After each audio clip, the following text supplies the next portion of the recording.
NDA में बिहार की सियासत यूपी के रास्ते तय की जाएगी। अब आप ये सोच रहे होंगे कि आखिर हम ऐसा क्यों कह रहे हैं, तो आपको बता दें कि 2022 में यूपी में विधानसभा चुनाव होने हैं और ऐसे में कहीं ना कहीं केंद्र में कैबिनेट विस्तार में जेडीयू को इस बार उनका हक मिलेगा ही, ये बात तय मानी जा रही है। ये भी कहा जा रहा है कि आरसीपी सिंह और साथ ही साथ संतोष कुशवाहा का नाम जेडीयू से सामने है।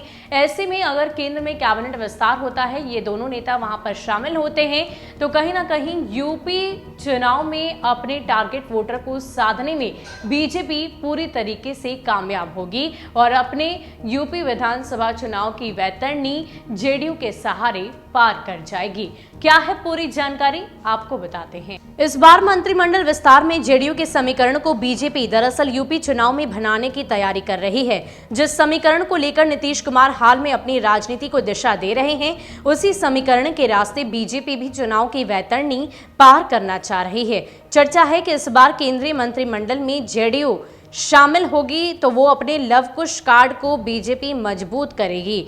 लव कुश यानी कुर्मी कुशवाहा। जेडीयू की तरफ से इस मंत्रिमंडल में कुर्मी आरसीपी सिंह और कुशवाहा संतोष कुशवाहा को शामिल कराए जाने की चर्चा तेज है। इसी समीकरण कर बीजेपी अपने निगाह गड़ाई हुई है।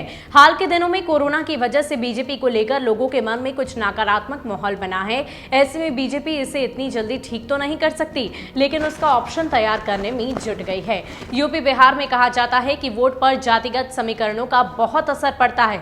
ऐसे में बीजेपी हर मोर्चे पर जातीय समीकरण को मजबूत कर रही है। यूपी चुनाव की तैयारी को लेकर जिस तरह से विपक्षी दलों ने पिछड़ी और अति पिछड़ी जातियों पर तेजी से काम करना शुरू किया है, इससे सतर्क बीजेपी का प्रयास है कि पिछड़ी जातियों के ऐसे प्रभावशाली नेताओं को अपने पाले में कर ले जिनकी अपनी जाति पर पैठ हो, तो 2022 के मिशन फतह में कोई बाधा नहीं होगी। यूपी के जातिगत समीकरणों पर नजर डालें तो इस राज्य में सबसे बड़ा वोट बैंक पिछड़ा वर्ग है। प्रदेश में सवर्ण जातियां 18% हैं, जिसमें ब्राह्मण 10%, पिछड़े वर्ग की संख्या 39%, जिसमें यादव 12, कुर्मी कुशवाहा सैतवार 8, जाट 5, मल्लाह 5%, विश्वकर्मा 2% और अन्य पिछड़ी जातियों की तादाद 7% है। इसके अलावा प्रदेश में अनुसूचित जाति 25 और मुस्लिम 18% है। बीजेपी अलग अलग जाति के नेताओं से अपने संपर्क को बढ़ाकर इस समीकरण को साधने में लगी है।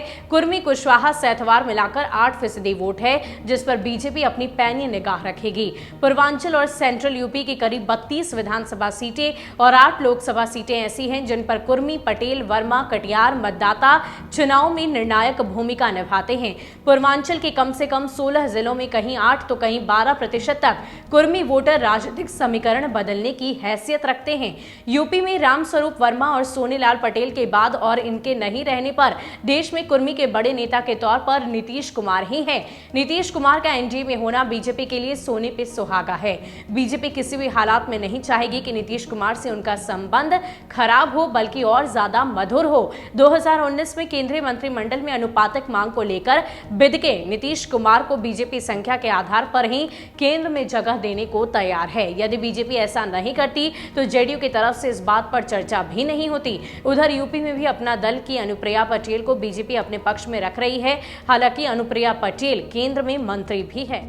तो आगामी विधानसभा चुनाव उत्तर प्रदेश को लेकर अब अभी से ही बीजेपी पूरी तरीके से तैयारी कर रही है और यही वजह है कि जेडीयू को इसमें पूरी तरीके से भागीदार बनाने की कोशिश उनकी तरफ से की जा रही है। आपको बता दें कि रामस्वरूप पटेल और साथ ही साथ सोनीलाल वर्मा के बाद देश में सबसे बड़ा अगर कोई कुर्मी नेता है तो वो बिहार के मुख्यमंत्री नीतीश कुमार ही हैं और यही वजह है कि बीजेपी चाहती है कि अगर एनडीए में जेडीयू है तो वो उनके लिए सोने पर सुहागा है और यही वजह है कि उनके साथ मधुर रिश्ता रखकर जो उनकी मांग है उसे पूरा कर यूपी विधानसभा चुनाव की वैतरणी एनडीए में शामिल जेडीयू के सहारे बीजेपी पार करना चाहती है। हालांकि आगामी उत्तर प्रदेश चुनाव को लेकर पूरी तैयारी विपक्षी दलों की तरफ से भी की जा रही है, लेकिन इन सब के बीच देखना दिलचस्प होगा कि इस तैयारी में आखिर जीत किसकी होती है। ज्यादा अपडेट के लिए आप बने रहिए न्यूज़ फॉर नेशन के साथ। नमस्कार।